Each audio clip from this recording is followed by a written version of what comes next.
Bueno, en primer lugar, decir que no hay ninguna violación al tratado, que le quede la tranquilidad al pueblo de México, que no estamos incumpliendo ningún compromiso, que cuidamos desde el inicio del gobierno no comprometer el petróleo, que eso nos llevó a detener la negociación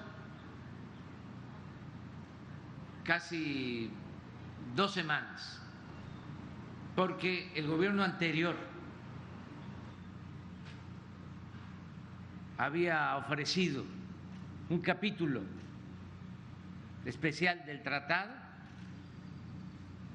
entregando el petróleo. Así de claro, nosotros estábamos como observadores porque aún era presidente electo. Cuando Jesús Seade me informa de que hay esta propuesta, le pido que venga a México y se analiza el capítulo que ya habían aceptado las autoridades mexicanas en ese entonces, de manera especial el secretario Videgaray y Guajardo.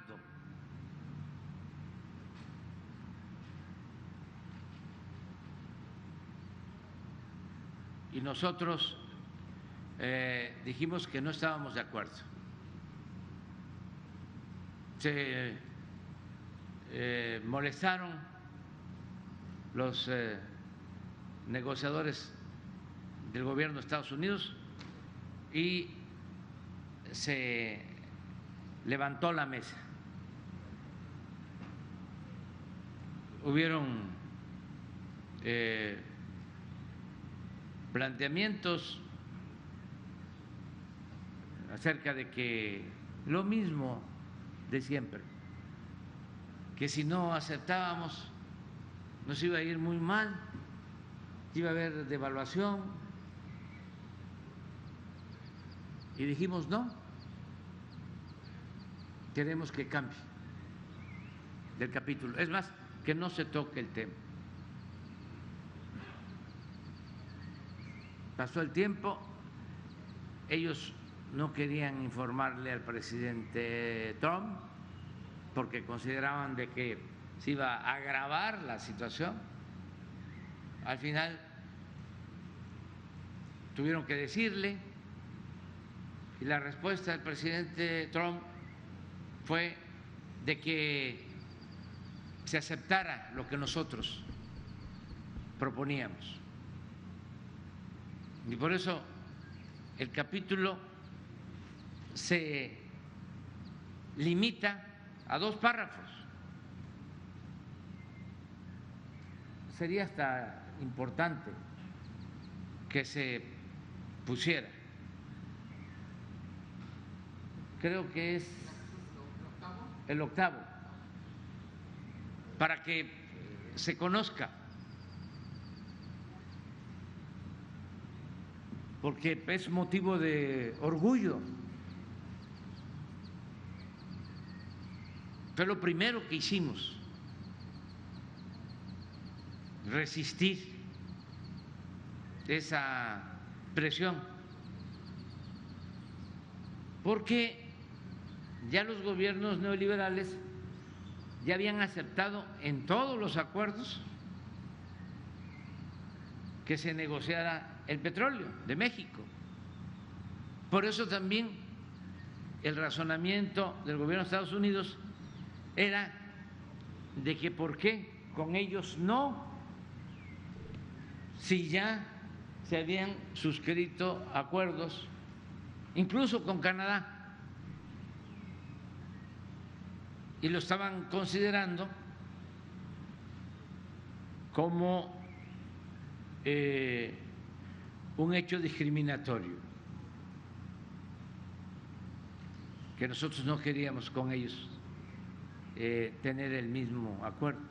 Les dijimos que los tratados anteriores se habían suscrito por gobiernos neoliberales, neoporfiristas, entreguistas, y que nosotros nos estaba eligiendo el pueblo para cambiar la política económica. Esto fue lo que quedó, miren, lo que dice: reconocimiento del dominio directo y la propiedad inalienable e imprescriptible de los Estados Unidos mexicanos de los hidrocarburos.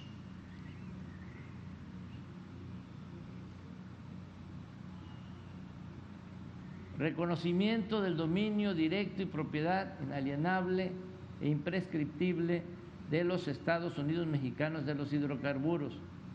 Según lo dispone este tratado, las partes confirman su pleno respeto por la soberanía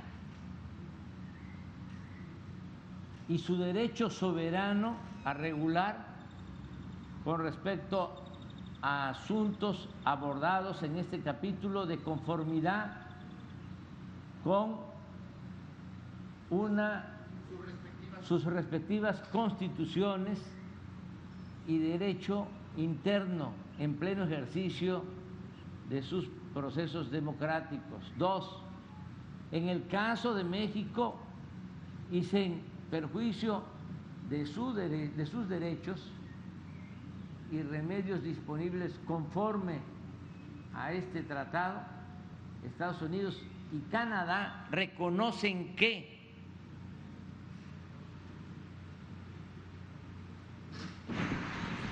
reconocen: México se reserva su derecho soberano de reformar su Constitución y su legislación interna. ¿Dónde está el cambio de reglas? México tiene el dominio directo y propiedad inalienable e imprescriptible de todos los hidrocarburos, todos, en el subsuelo del territorio nacional, incluida la plataforma continental y la zona económica exclusiva situada fuera del mar territorial y adyacente a este, en mantos o yacimientos, cualquiera que sea su estado físico, de conformidad con la Constitución Política de los Estados Unidos Mexicanos. ¿Saben? Esto fue lo que quedó de un legado de traición a México que ya habían negociado. Ayer le pedía yo a Jesús que lo diera a conocer, a ver si hoy se puede, de cómo estaba esto que quedó así. Y lo que me llama mucho la atención, no sé a ustedes, es que haya tanto traidor a la patria en nuestro país, que en vez de defender a México, defienden los intereses de países y de empresas extranjeras. Es increíble.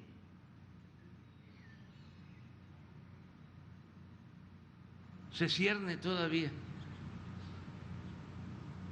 el espíritu de Santana, de Porfirio Díaz, de Salinas de Gortari.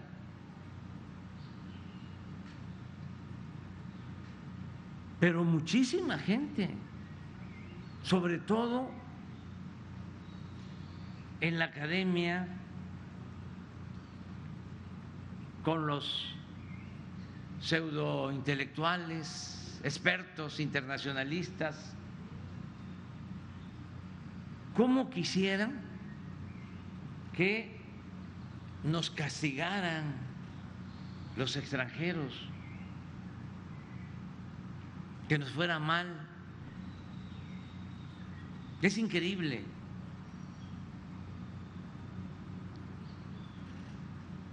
Tenemos una relación de más respeto con los gobiernos extranjeros que con estos entreguistas. Claro, no hay que olvidar lo que hicieron los conservadores cuando nos quitaron el territorio, nos arrebataron más de la mitad del territorio, cuando el Gran Zarpazo, 9 estados de la Unión Americana pertenecían a México. Bueno, Santana tuvo mucho que ver por su actuación irresponsable. Se comportó como un mal general y como un mal ciudadano. Y se tuvo que ir al exilio, avergonzado por la gran tragedia.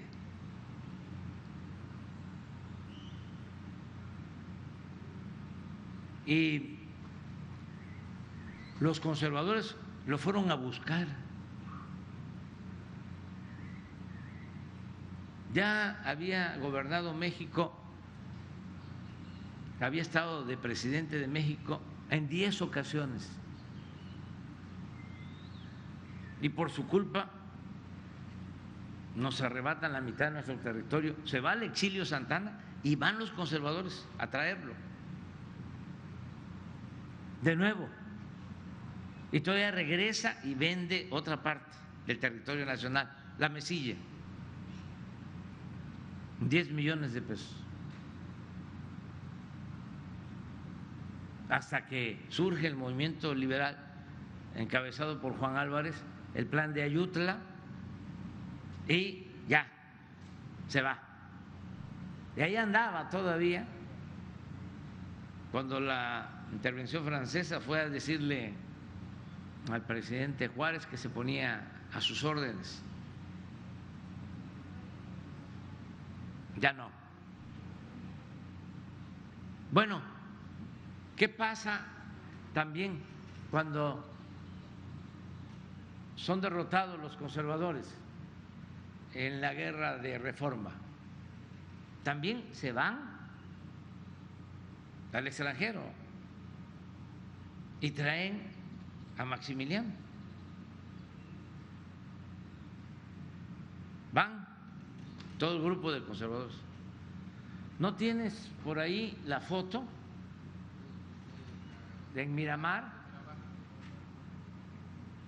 Que por cierto, estamos en el estado donde vivió y murió muy feliz el gran escritor de Noticias del Imperio, Fernando del Paso.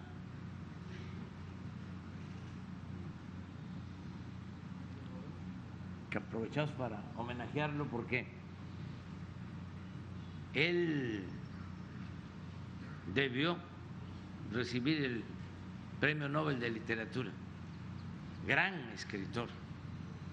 Era originario de la Ciudad de México, pero escogió Jalisco para vivir con su familia.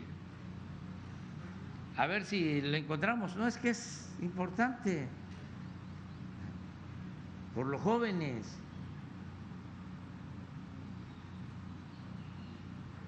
Y ahora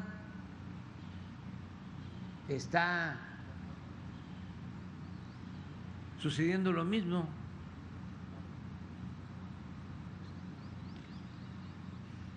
Están pidiendo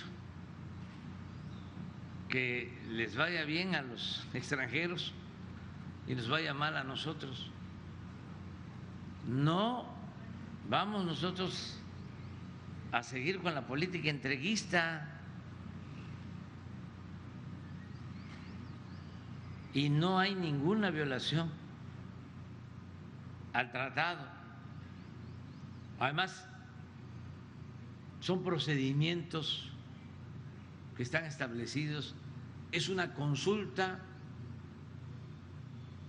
para establecer comunicación, aclarar cosas,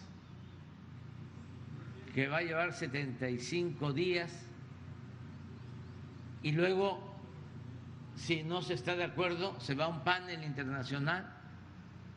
Yo voy a aprovechar a informar el día 16 de septiembre, el día de nuestra independencia, sobre este asunto. No vamos a informar antes, ese día. ¿Y por qué el 16 y no el 15? Porque el 15 es el grito. Y la verdad que ese acontecimiento histórico se dio en la madrugada del día 16 y ya tenemos pensado que vamos a convocar al pueblo la noche del grito en el Zócalo y al día siguiente vamos a llevar a cabo el desfile militar conmemorativo y ahí vamos a fijar nuestra postura sobre este asunto, pero no vamos a ceder porque es un asunto de principios, tiene que ver con nuestra soberanía.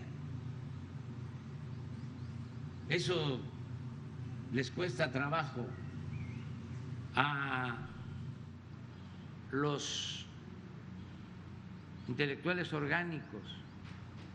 ¿Saben ustedes que para imponer el neoliberalismo, entre otras cosas, entre muchos sofismas, empezaron a manejar de que ya estábamos en el fin de la historia?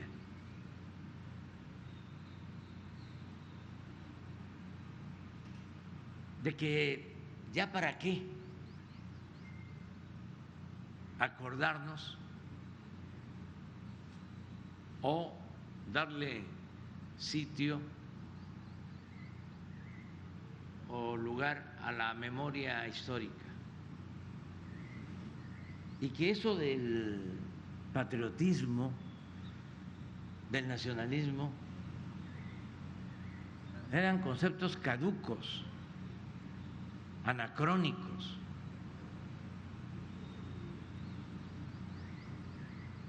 Todo eso fue parte del discurso. Por eso salen de las universidades como licenciados en Relaciones Internacionales o hacen maestría en Política Exterior, hasta en el Colegio de México. Y son los técnicos que defienden al gobierno de Estados Unidos y de Canadá, mexicanos que defienden los intereses de empresas extranjeras y de gobiernos extranjeros.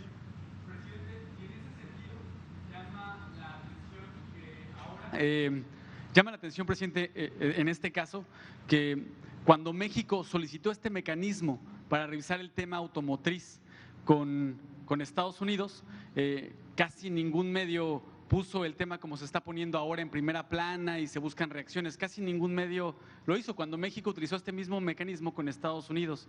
Pareciera que hay medios en nuestro país que les da como vergüenza defender a la CFE y a Pemex. Presidente, ¿por qué pasa esto? ¿Por qué hay medios que están en este sentido con ese tema? Por esto, No puede haber un acto más vergonzoso de traición que ir a buscar a un príncipe al extranjero para que gobernara nuestro país. Y así han sido los conservadores siempre. Y los medios de información, con honrosas excepciones, pues son así. Hablaba yo de la carta o del regreso de Santana. ¿Quién lo llama? El ideólogo de los conservadores de ese entonces, Lucas Alamán, es el que le envía una carta y le dice: venga, no se preocupe, nosotros somos dueños de los periódicos principales de la capital y de los estados. Nosotros manejamos lo que ahora se llama opinión pública.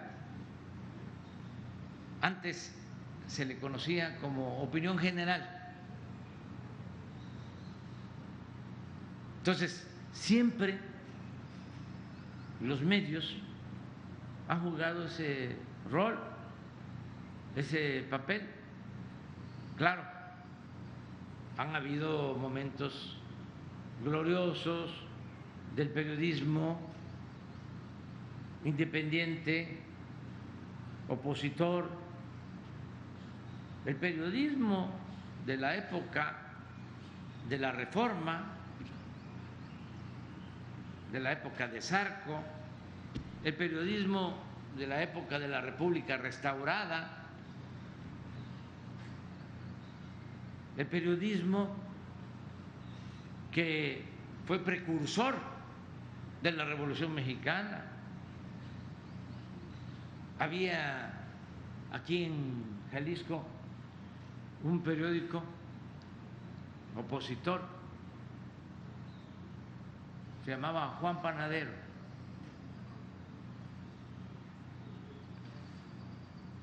Y bueno, aquí escribían en periódicos de Jalisco opositores a Díaz, y pues cómo no acordarnos del Diario del Hogar de Filomeno Mata. ¿Cuántas veces Filomeno Mata estuvo en la cárcel y le destruyeron su imprenta? El mejor periodista que pienso ha existido en nuestro país, Daniel Cabrera, el hijo del Aguizote, enfermo en la cárcel, en el Porfiriato. Los hermanos Flores Magón, muchos, pero ahora, ¿dónde están? Muy pocos. Los cooptaron. Es la consigna del vasallo lo que impera: obedecer y callar. Por eso es muy buena tu observación. Han habido 4 o 5 consultas. Y México solicitó consulta en contra de Estados Unidos, junto con Canadá, y pasó de noche. Ahora que la consulta la pide Estados Unidos y lo secunda Canadá en contra de México,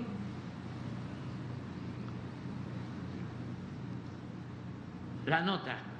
Y hablan como de una crisis inevitable, lo ven los medios. Sí, nos va a ir muy mal, mucho, muy mal. Como si México fuese una colonia de Estados Unidos, como si dependiéramos por entero de Estados Unidos, incluso aún cuando comercialmente nos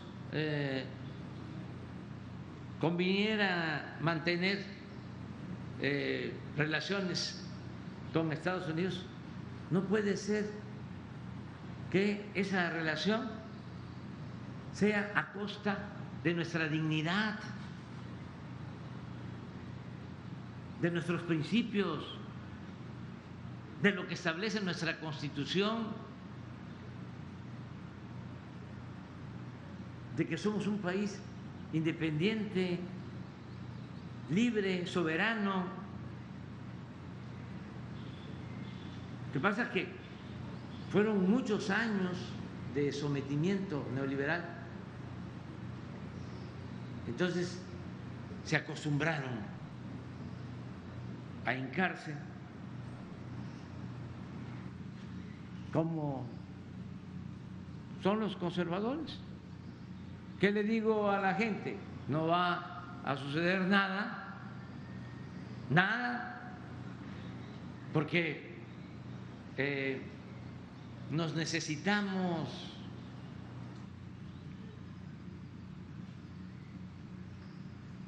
Hay un documental, no sé si lo terminaron, pero una vez me hicieron una entrevista para ese documental o otro parecido, un día sin mexicanos en Estados Unidos.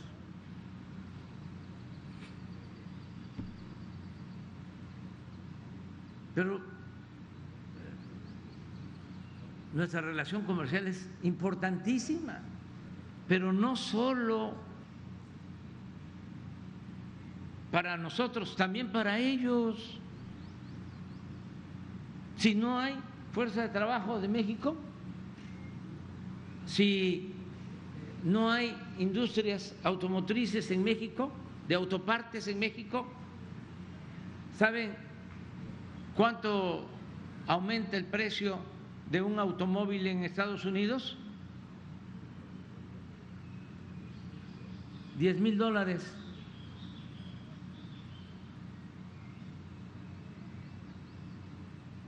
Entonces, no es que solo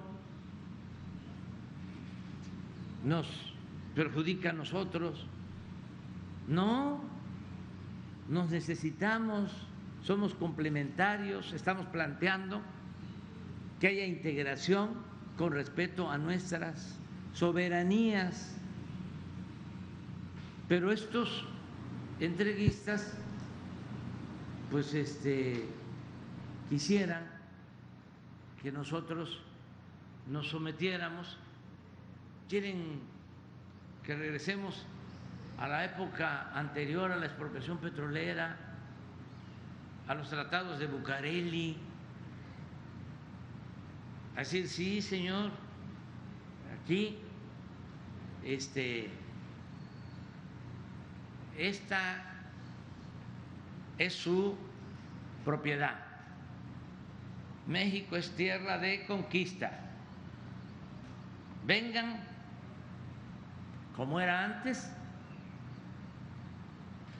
y establezcan sus cotos de poder y tengan hasta sus ejércitos, sus guardias blancas, lo que hacían las compañías petroleras extranjeras antes de la expropiación, que tenían grandes extensiones de terrenos, casi en todo el litoral del Golfo de México. Para los jóvenes, vean una película, un documental, La Rosa Blanca, de Bruno Trave, se les recomiendo. Los de las compañías extranjeras les interesaba un terreno, iban con el propietario y le decían: queremos tu terreno, nos los vas a vender a este precio, o nos los vendes tú o se lo compramos a la viuda. Esa era la relación. Pero esto pues no se entiende porque fue mucho la enajenación que se produjo en el periodo neoliberal. Presidente, para cerrar este tema, solamente de nuevo insistir, ¿qué le ha dicho Jesús Seade sobre este tema, particularmente Que no las hay consultas? ningún problema, incluso. ¿Y ya hay una fecha ya previsible para cuando venga? A ver si está Marcelo. Cuando consultamos a Jesús, porque esto ya lleva algún tiempo, hace como 3 meses. ¿Ya hay una fecha previsible para esta primera consulta? Si nos manda la nota que envió Jesús, que le mandó, lo consultamos. También hay que aclarar algo en la cuestión eléctrica. Acaba de resolver la Suprema Corte de que es fraude legal lo de el autoabasto, fraude legal, porque hubo una reforma a la ley eléctrica, se opusieron, no ganaron los conservadores, el bloque, y acudieron a la Corte. Interpusieron una controversia para que se declarara inconstitucional la ley eléctrica y no lo lograron y presionaron fuerte, y hay ministros ahí que están al servicio de las empresas y no lo lograron. Entonces, legalmente no existe ninguna violación al tratado. Esto que les menciono de que se declara fraude legal lo del autoabasto está apoyado por la mayoría de los ministros de la Suprema Corte. Fue unanimidad. Entonces, ¿dónde está la violación al tratado? Qué bien que nos llevamos tiempo en este asunto, pero he estado viendo, me sorprende, me ha dejado anonadado el número de personas, de defensores de empresas extranjeras, no el pueblo, así la gente de clase media, media baja, la gente con menos recursos económicos, no, los académicos del más alto nivel. Entre más sabiondos, más traidores a la patria. ¿Sector de la electricidad? Sí, y además en el mismo tratado se establece el procedimiento para lo que tiene que ver con la electricidad. porque dicen, es que un argumento de una experta, de un experto, es que esto tiene que ver nada más con el petróleo, no tiene que ver con la comercialización o con el comercio. ¿Cómo no va a tener que ver si la energía eléctrica se produce en su mayoría, su mayor cantidad, con gas? Pero además, en los procedimientos se establece también de que no existe violación cuando un gobierno legalmente establece la forma en que deben de explotarse sus recursos naturales.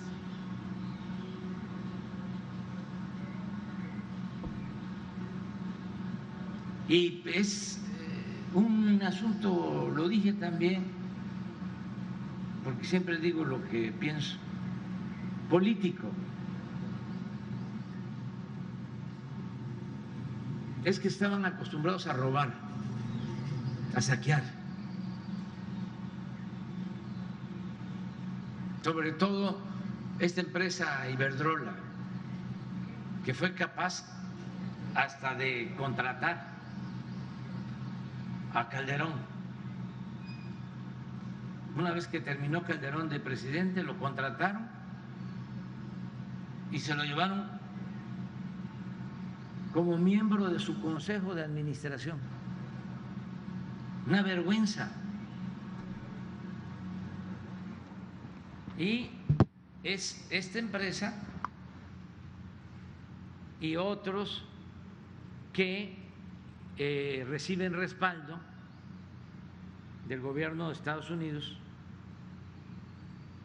en especial del Departamento de Estado, porque con todo respeto a su sistema político, allá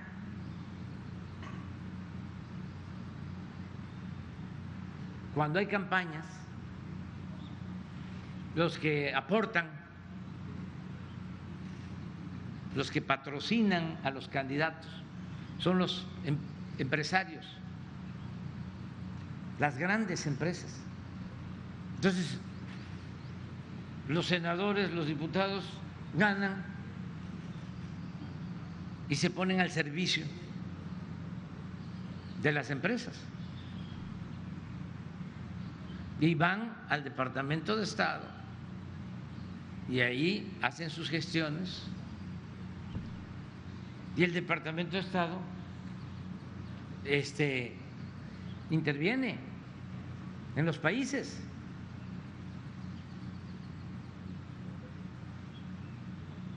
Acuérdense, con todo respeto, que el señor Blinken del Departamento de Estado fue el primero que protestó por los crímenes de periodistas en México. Y después vinieron los diputados de la Unión Europea. Por eso yo, como a él le importa mucho la situación, como a nosotros, de los periodistas en México y de los periodistas en el mundo, yo por eso ahora les estoy pidiendo que dejen en libertad a Julián Assange, y no voy a dejar de pedir la libertad para Julián Assange, porque ese está injustamente detenido, no cometió ningún crimen, lo único que hizo fue dar a conocer unas prácticas injerencistas que causaban daño, violaban derechos humanos.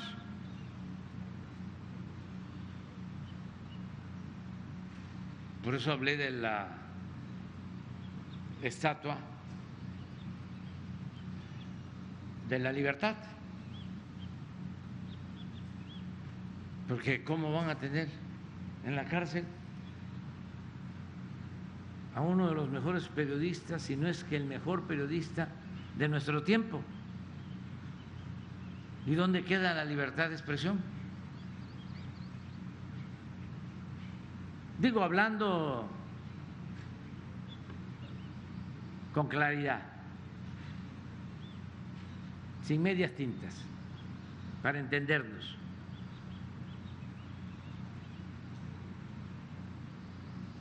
¿Quién sigue?